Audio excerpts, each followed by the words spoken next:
Islam. Today we're gonna do.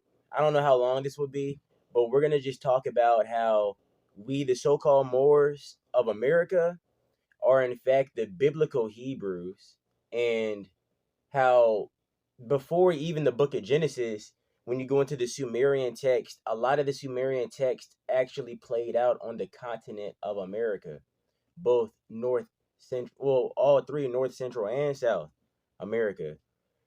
And then what happened was is they migrated from South America to West Africa, then from West Africa into Europe and all the way into Indochina.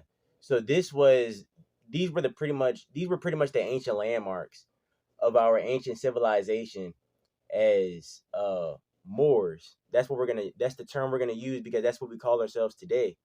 Moors. Um as we read these old texts, what you will find out is that we Moors are actually the biblical Hebrews, as previously stated.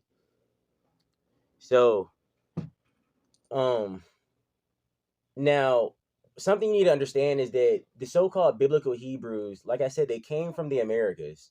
They went into Africa, what we call Africa now.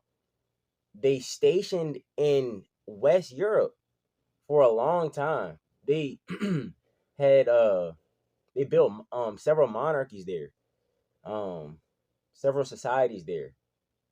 So this whole idea of dark-skinned melanated people coming from a hotter environment is just absolute nonsense. Okay, if you do believe in science, then you do believe that we've had several ice ages. All right, if it's true that um in a colder climate people lose I don't want to say melanin, but I guess that's what they've been teaching us in school, that you lose melanin in a colder environment because you don't need it anymore in response to the lack of sunlight.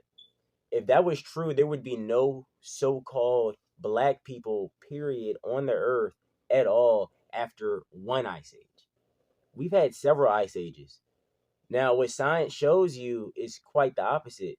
In the midst of an ice age, people get darker because now you have this ice that is refracting and reflecting the sunlight on this magnified level, which causes everybody to respond to this introduction to a heightened level of light. So now their cells have to respond. The cousin of chlorophyll is melanin. So everybody's melanin actually got darker during these ice ages. So melanin is actually a significant indication of evolution and environmental adaptation. Okay, so now that we've stated that, it shouldn't be a surprise to hear that we were in Europe all the way into Indochina, and we had the first monarchies in these areas.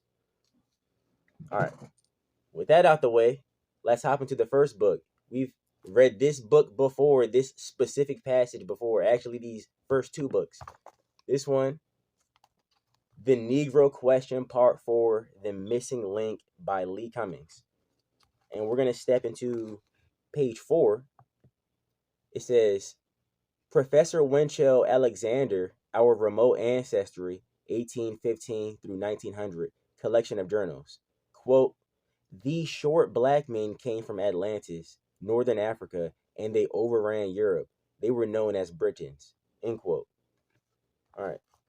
So you're already seeing that the Americas were at one point of time called Atlantis.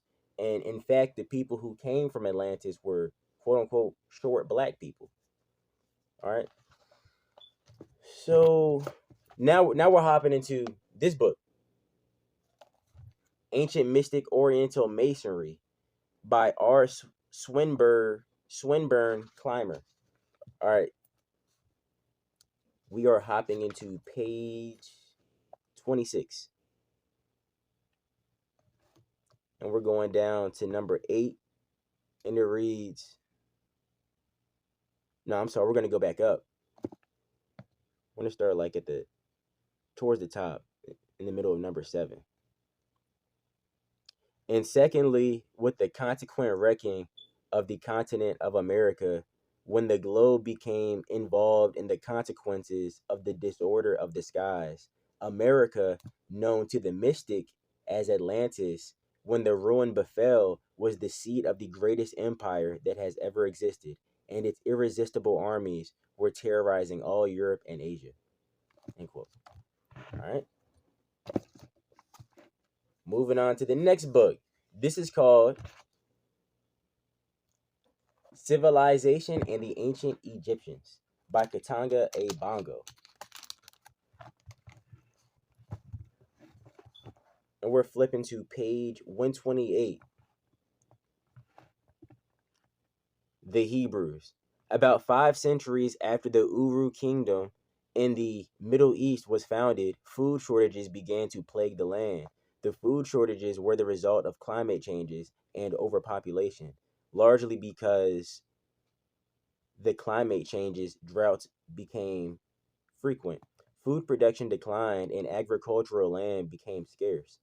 For the first time, some of the citizens of the Udu kingdom were traveling to Egypt to buy food. Those that could not afford to pay for food went to Egypt after the harvest season to harvest crop leavings. In keeping with the Udu religious beliefs, the Udu priests and the elders theorized that some of the citizens were sinning against Nana, and droughts and food shortages were punishment from Nana for sins. The priest called on the people to stop sinning. The priests came up with a new code of ethics, which they inscribed on clay tablets and forced all adults to memorize the new code and abide by the code. These are these new changes did not produce any results. The Udu tendency to migrate in search of a quote unquote land without sin was still very much a part of the culture of the new kingdom. Groups of families started leaving the kingdom and migrating into the wilderness in search of a quote unquote land without sin. One of the one such group was the forerunner of a tribe that later became known as the Hebrews. The forerunner of the Hebrews was led by the family of one of the Udu priests. This priest was called Abram. Abram inherited the priesthood.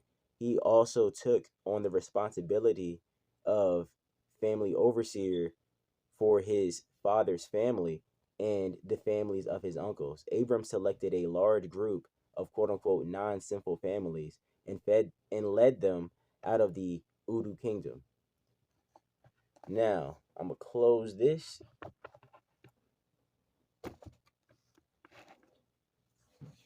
And by the way, that book is pretty sweet. It talks about a lot of details that you would probably want to know when it comes to us leaving the Americas and then going east and establishing kingdoms east, specifically Egypt, and how massive Egypt actually was during the times of the Bible, and how there was several so-called Egypts, and the one in the east is not the first one.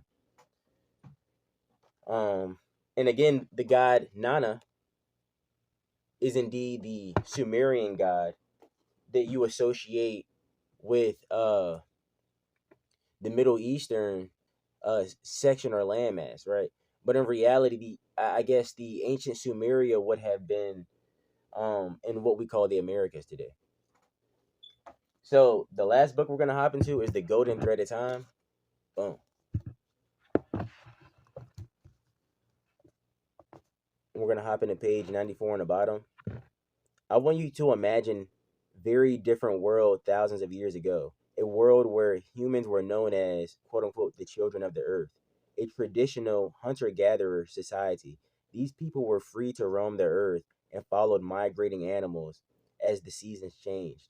There are some indigenous people living in remote parts of the world who still live like this. I also believe that there were those who lived this lifestyle on the oceans of the world before and after the Great Flood, and that all the knowledge of the ancients came from these mariners who survived the chaos and destruction of the melting of the ice age. I believe that these ancient navigators knew astronomy so that they could navigate the world, and that they could and that they had an instrument for measuring the stars and telling the time. I am convinced that the instrument was the cross and plumb line.